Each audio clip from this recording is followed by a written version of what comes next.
चलो हो गई। अस्सलामुअलैकुम। मैं आज आपको एटम का स्ट्रक्चर बताऊंगी।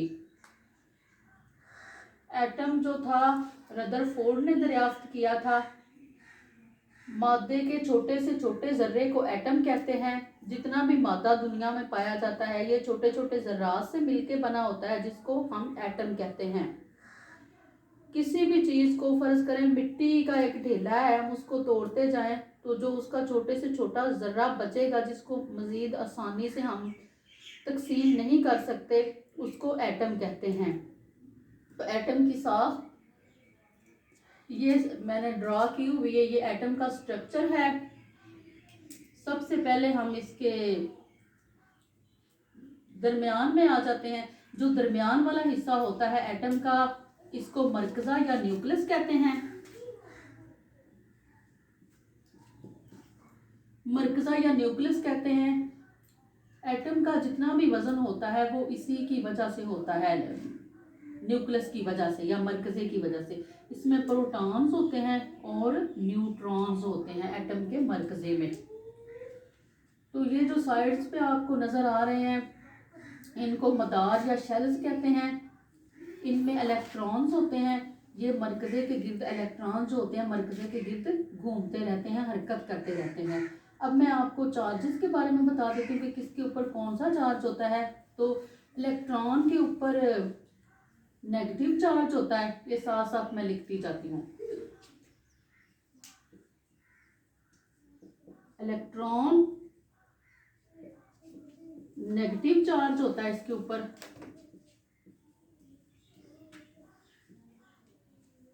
प्रोटॉन के ऊपर पॉजिटिव चार्ज होता है और न्यूट्रॉन के ऊपर कोई चार्ज नहीं होता,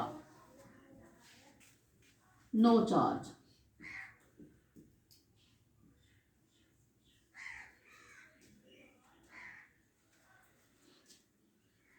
इलेक्ट्रॉन के ऊपर नेगेटिव चार्ज होता है, प्रोटॉन के ऊपर पॉजिटिव और न्यूट्रॉन के ऊपर कोई चार्ज नहीं होता। जो प्रोटॉन्स की तादाद होती है इसको हम एटॉमिक नंबर भी कहते हैं और इसको Z से हम रिप्रेजेंट करते हैं, एटॉमिक नंबर। इसको Z के साथ हम जाहिर करते हैं। ये प्रोटॉन की तादाद होती है और जो न्यूट्रॉन की तादाद होती है उसको हम न्यूट्रॉन नंबर कहते हैं और इसको n के साथ रिप्रेजेंट करते हैं, न्यूट्रॉन नंबर n। तो कलेक्टिवली हम अगर न्यूट्रॉन और ये प्रोटॉन्स जो होते हैं इनको जमा करते हैं, a प्लस जी का n प्लस जी करते हैं, n प्लस जी कर दें तो ये एटॉमिक मास नंबर आ जाता है। प्रोटॉन और न्यूट्रॉन की जो तादाद होती है इसको अगर हम प्लस कर दें तो एटॉमिक मास नंबर आ जाता है, उसको हम A से जाहिर करते हैं, एटॉमिक मास नंबर।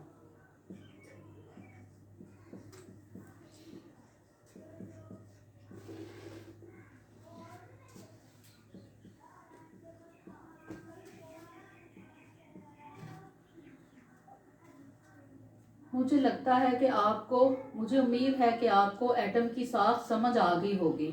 मैं थोड़ा सा इसको समराइज कर देती हूँ कि एटम रदरफोर्ड ने दरियाफ्त किया था। एटम मादे का छोटे से छोटा जर्रा होता है जिसको हम मजीद आसानी से तकसीम नहीं कर सकते। एटम के दरमियान वाला जो हिस्सा होता है इसको मरकज़ा कहते हैं। इसमें प्रोटॉन और न्यूट्रॉन होते हैं। इसके साइड्स पे इसके शेल्स होते हैं।